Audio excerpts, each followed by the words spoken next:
1961년 5월 16일 대한민국 역사상 가장 큰 군사 쿠데타가 발생했습니다. 이 사건은 쿠데타로 불리며 한때 쿠데타의 간판으로 이름을 알렸던 장도영 장군의 인생을 극적으로 바꾸어 놓았습니다. 6.25 전쟁의 영웅에서 시작해 쿠데타의 중심 인물이자 결국 무기징역수로 몰락한 그의 파란만장한 이야기는 한국 현대사의 중요한 페이지를 장식합니다. 장도영은 평안북도 용천에서 태어나 독실한 기독교 가정에서 자랐으며 신의주 고등보통학교 시절 육상 선수로도 명성을 얻었습니다. 해방 후에는 신의주 동중학교에서 교편을 잡다가 소련 군정의 탄압을 피해 서울로 내려와 군사영어학교에 입교, 1946년 육군 소위로 임관하며 국군과 함께 새로운 인생을 시작했습니다. 장도영과 박정희의 인연은 1948년 여순 반란 사건으로 거슬러 올라갑니다. 당시 박정희 소령은 남로당 세력으로 의심받아 무기징역을 선고받았으나 장도영은 백선엽 장군과 함께 박정희를 구명하는 데 앞장섰습니다. 백선엽이 총사령을 면하게 했고 장도영 역시 파면되어 박정희를 자신의 부하로 삼은 것이 박정희의 첫 번째 구원이었습니다. 6.25 전쟁 발발 후 장도영은 육군본부 정보장으로서 북한반장 김종필과 박정희를 지휘했으며 박정희를 현역으로 복귀시키는 데 결정적 역할을 했습니다. 1960년에는 박정희가 좌익이라는 의심을 받았을 때도 장도영이 적극 나서서 그를 자신의 부대로 데려가 위기를 넘기게 했습니다. 이렇게 장도영과 박정희는 총 5차례나 상하 관계로 함께 근무하며 깊은 인연을 쌓았습니다. 1951년 4월 장도영이 지휘하던 육사단은 사창리 전투에서 중공군에게 참패했고 미군 사령관 윌리엄 호크는 장도영을 강하게 질책했습니다.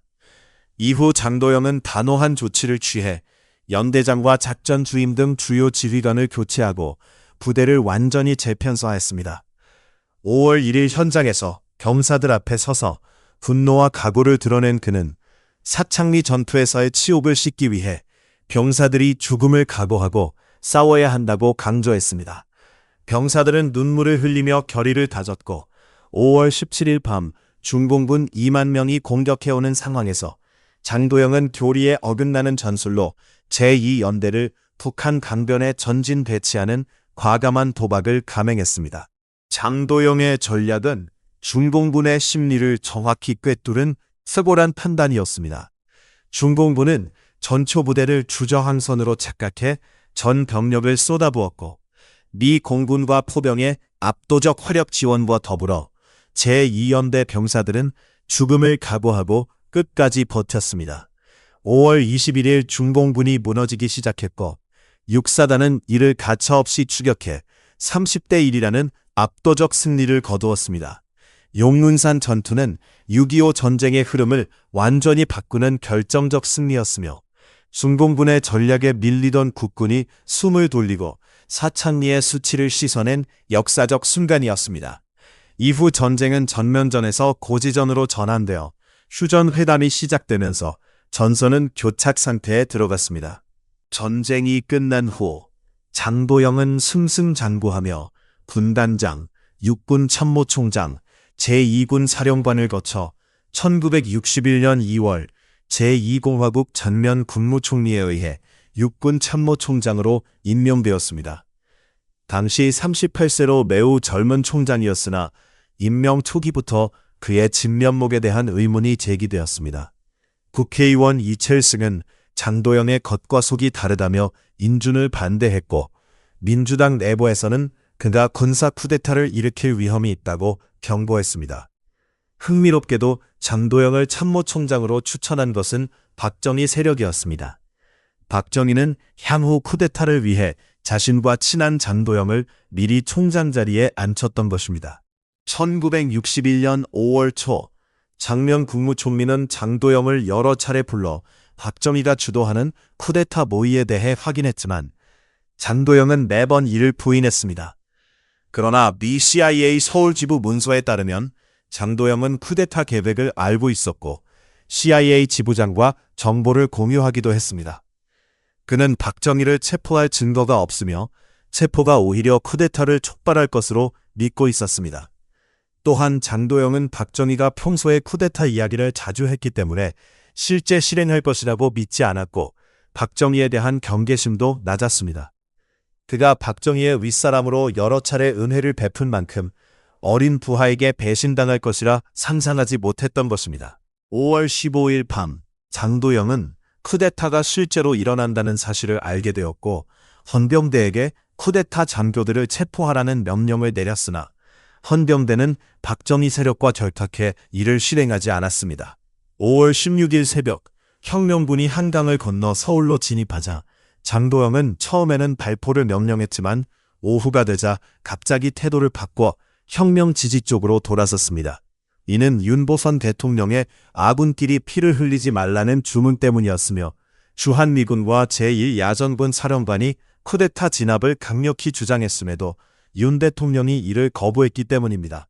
장면 국무총리는 도망가 연락이 두절되었고 장도영이 직접 지휘할 수 있는 병력은 헌병대 1부대와 34단 내 1개 중대 정도로 매우 제한적이었습니다. 쿠데타 세력은 장도영을 쿠데타의 간판 인물로 내세워 외용상 혁명의 수장으로 만들었습니다.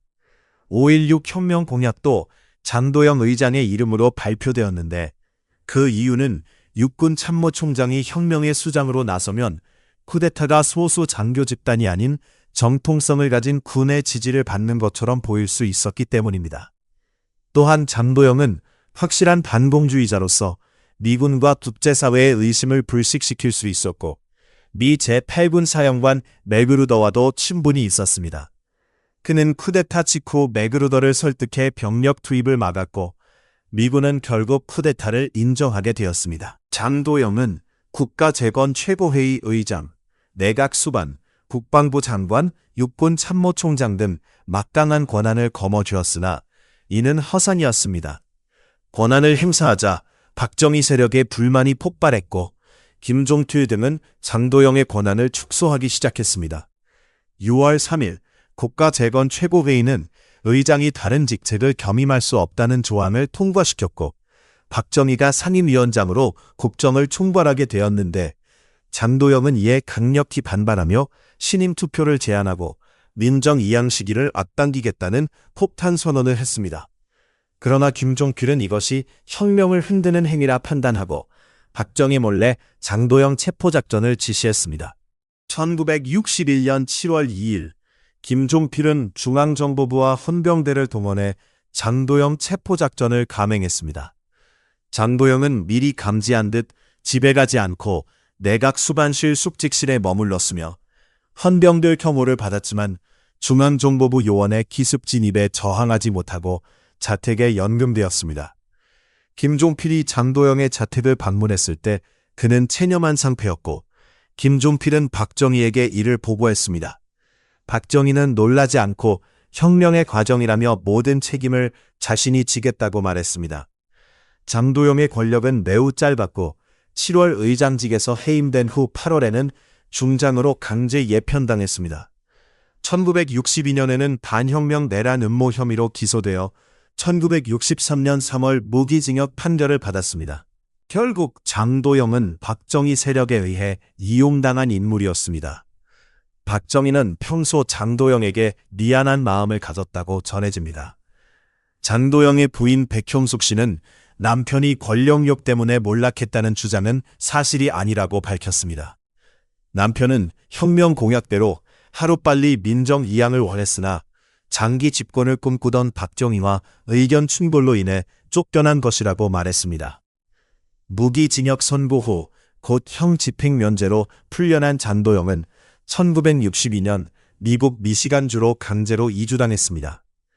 백형숙 씨는 당시 정권이 교민이나 한인 인구가 적은 지역으로 그들을 보내는 정책을 폈다고 전했습니다.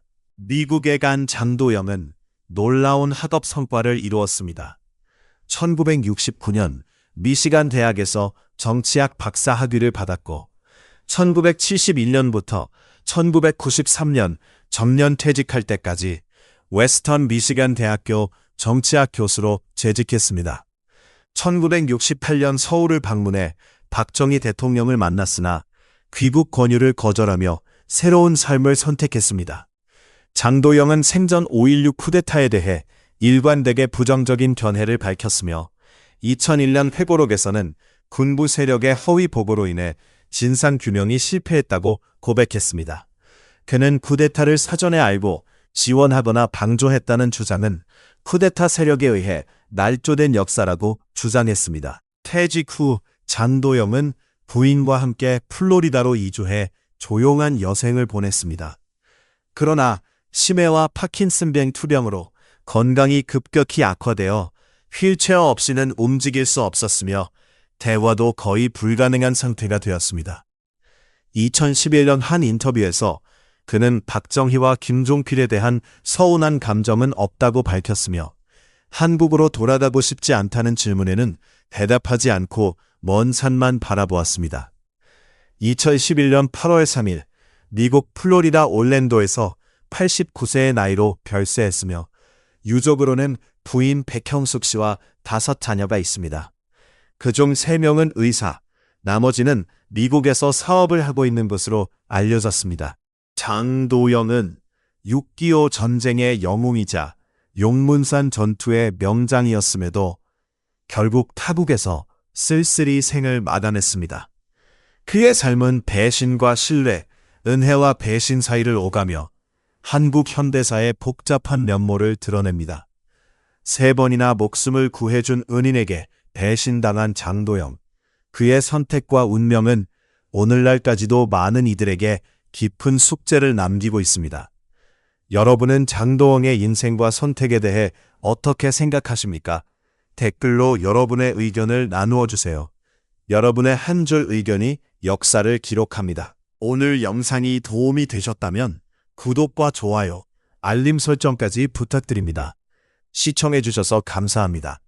장도영 장군의 삶과 5.16 군사 쿠데타의 진실을 통해 한국 현대사의 중요한 순간을 돌아보았습니다. 그의 이야기는 단순한 역사적 사실을 넘어 인간의 신뢰, 배신, 그리고 정치적 권력의 무게를 다시 한번 생각하게 만듭니다. 앞으로도 다양한 역사 이야기를 통해 우리 모두가 과거를 배우고 더 나은 미래를 만드는 데 도움이 되길 바랍니다.